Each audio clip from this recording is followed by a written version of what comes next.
Hey guys, I thought I would do this video and help those who have much interest in wanting to start their own herbal practice of sorts, incorporating herbal remedies into their daily lives and growing their knowledge and abilities to do different things with natural medicines from there.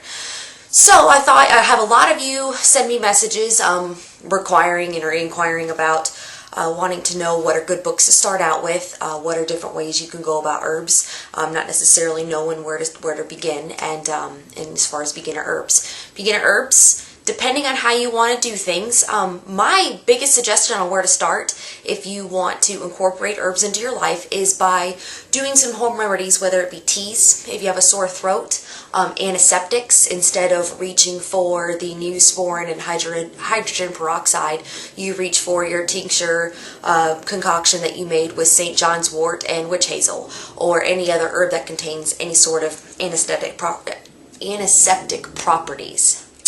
There we go. Once you gather knowledge and you get comfortable in working with herbs, because working with them can be kind of scary, because it's kind of like cooking for the first time. You have this recipe and you have no idea how it's going to turn out or if it's right or wrong, because you don't have a picture, you don't have anything to go by. You may not understand the word and terms that are in the recipe of its foreign type thing, and then how to put it together. Like I said, you can't. It takes you a lot more to put into it to figure out exactly what you're doing.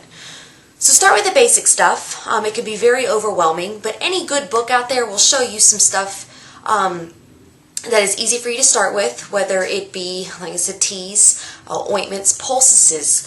Make your own little first aid kit, and you can do loose blends, incenses, if you want to go on a magical way about things. You can even incorporate herbs into your kitchen. You could do it magically, and then you can do it also nutritionally.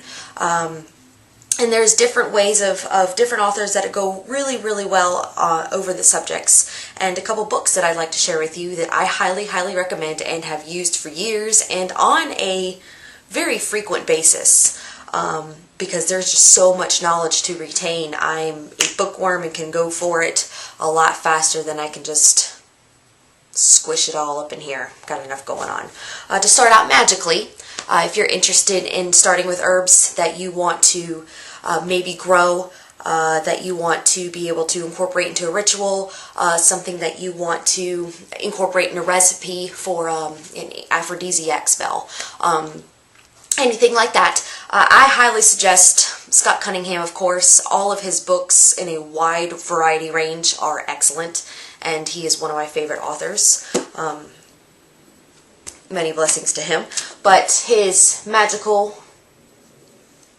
Encyclopedia of Herbs has some good pictures, good tales, all the planetary and masculine, feminine properties. Everything magical about the herb is right in here. Another one that is excellent by him, that is one of my favorites as well, is his Incense Oils and Brews.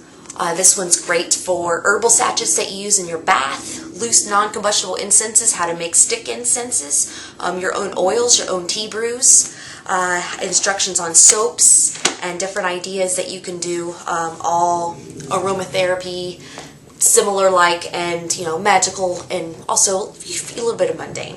But he is excellent at incorporating only a few herbs and doing a wide variety of things. You'll find that there are so many different ones out there that you just don't necessarily know where to begin. We'll start somewhere. Just pick a couple that entice you and that appeal to you, and do your research and learn everything there is to know about those 5 or 6 herbs, even 10 herbs. One last one for magical purposes, I would have to say that a Wiccan Formulary in Herbal is excellent. It has a few medicinal things as well as magical things you can do. Teas, which are excellent here. A few capsules. All the planetary deity related information on herbs is here. So that's that. As I said, if you want to incorporate herbs into your daily life and you're interested in natural medicine and bringing that more into you, then depending on anything else, Jude's Herbal Home Remedies is one of my favorite books in the whole wide world. This is the very, very first herbal book that I got and started out with when I was 15. Anytime I would have something wrong with me, I had a runny nose, I had a cough, I didn't feel good, somebody had a headache, stuff for fleas for cats, stuff for fleas for chickens, anything like that. There's a wide variety of things that you can do. How to plant a garden, what to grow, which parts of the herbs that you use. This is a very medicinal standpoint, natural, herbalist standpoint of how to go about things. Divides them into diuretics, nervines, stimulants, expectorants. You'll learn what each of those different terms means the more you get into your practice. But that's something that is very important you need to do anyway. You want to understand everything it is that you're putting into your body and why you're putting it to your body. The great thing about herbs is that a solitary herb can contain 5 or 6 different functions or nutritional values or medicinal properties of things that it targets. As compared to a pharmaceutical drug, it usually only treats one, depending on what it is. Infertility, fertility, birth control. But instead of going to the root of the problem with natural medicine is more of a preventative type medicine. It's not something that you would use in a crisis or an emergency.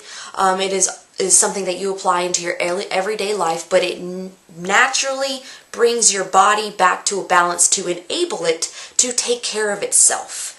Our bodies are made to where they are able to take care of themselves as long as we don't put them in danger and harm, and we can care about what we put into them. Has a lot to do with how our body reacts and handles everything that comes into it, emotionally, medicinally, toxins, anything.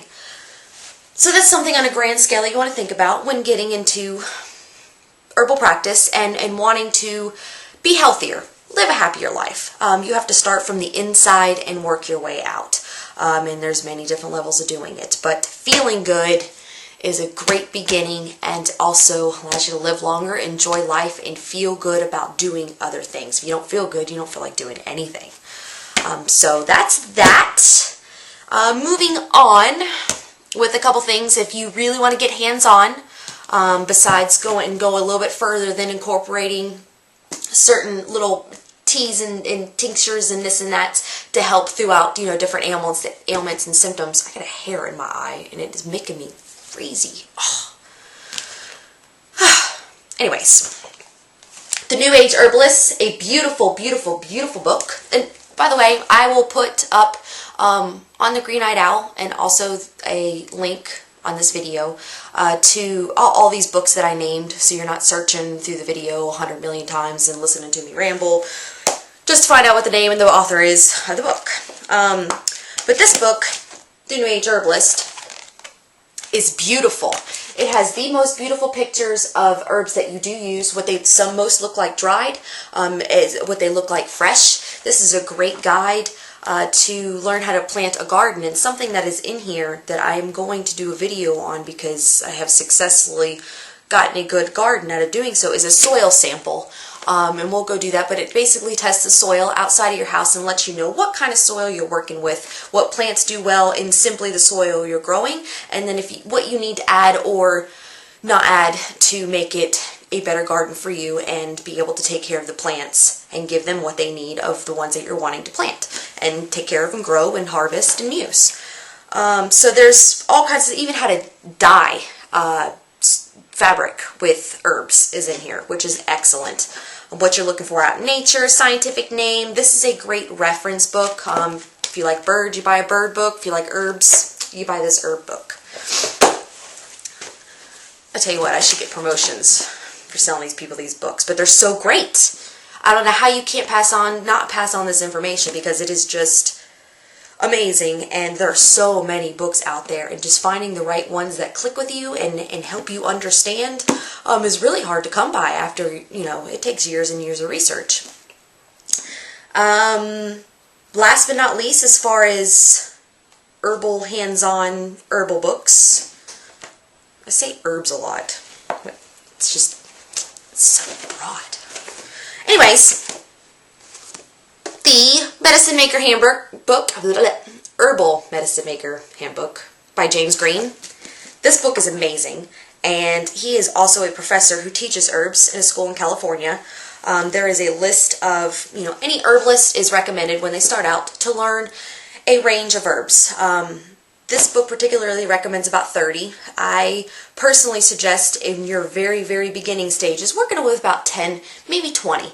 But grow these herbs, buy these herbs at different places, use them in different ways, make different things out of them. Sometimes it's not going to come out the greatest, but you never know how to better your system without practicing, without using it. And you never know necessarily what works. What works for Jane Doe might not work for Adam and Eve. It just, you never really know. And then you end up finding the basis of the herbs and the range of the herbs that you like to use, and you can incorporate them and use them in your life, in your family's life, help others, pass on others, give other people a place to start, and go from there.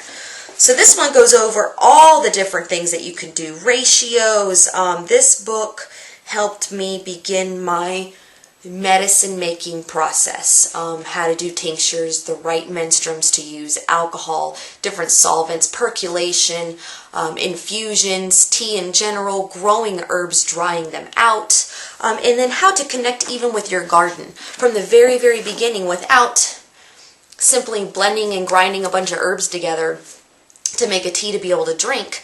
You start the process of being able to go out and harvest that herb, grow it, water it every day, give love, and that plant will grow. And everything needs love. Give your plants love, they will grow for you, and they will provide the best magic that they could do for you. And then you can also bring it into the kitchen. You grow an herb, basil, and you want to use it in your kitchen, and you're cooking with it, and all that herb that you took time to grow and love, you're putting into a meal that you're taking time and make with love, and then your family gets to eat it, and you get to share it upon others and even yourself, and thank the gods for everything that you have been blessed upon, and just being able to appreciate the simple things in life. We're all losing that these days. People who go out, fast food and eat and medicines and pop a pill, I don't feel good, pop a pill, and they're just on this go, go, go. I don't know what they're in such a hurry for. Where are you going? Why are you in a hurry? Is there something at the end that I don't know about? Because please share. I'd like to hurry too if it's that awesome.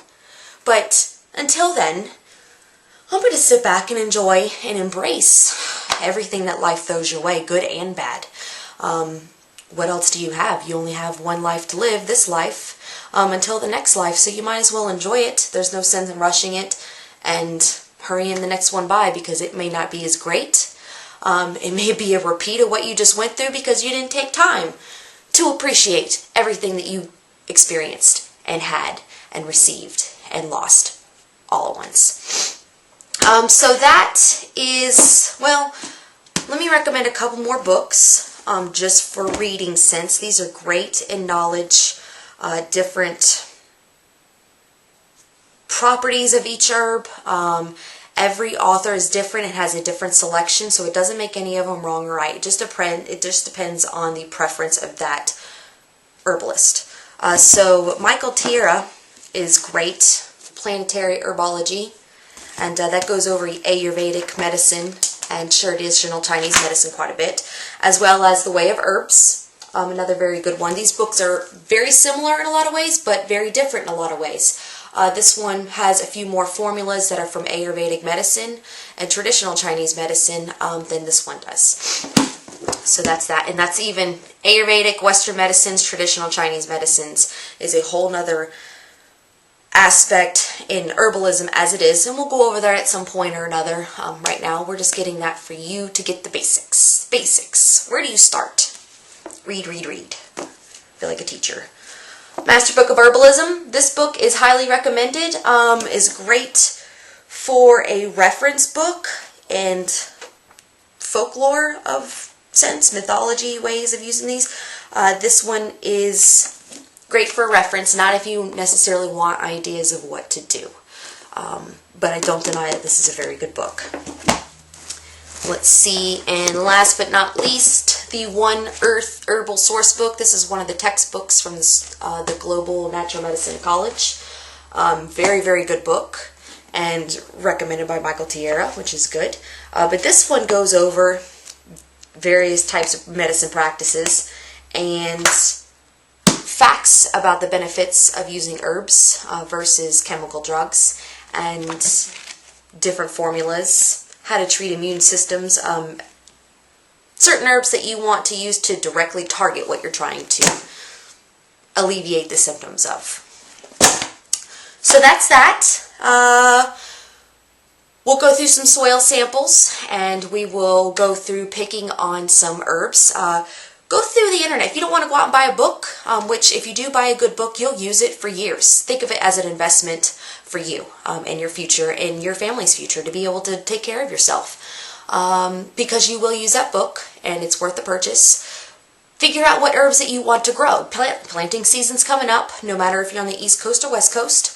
So we're going to begin germinating our seeds, going over the soil that we need to use, different types of fertilizer, what we're going to plant, and get all that going. So the way to start is figuring out a few herbs that you want to grow, even if it's only 2 or 1.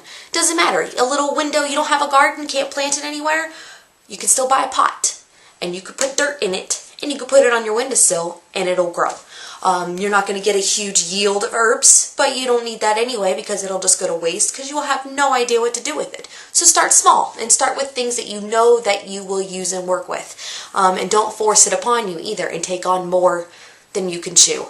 Just do what's going to make you happy, and that way you enjoy it, you don't overindulge, and you really learn something. So blessed be you guys, and I will see you again soon. Thank you for all the new members and people visiting the Green-Eyed Owl. I really hope that you're happy. There's even people who are displaying videos and testimonials about how happy they are with things, so I'm very proud, and I'm very excited that you guys are enjoying it because I enjoy providing these things for you from the bottom of my heart. It's a dream come true. So love you guys. See you soon, and I will talk to you later. Bye.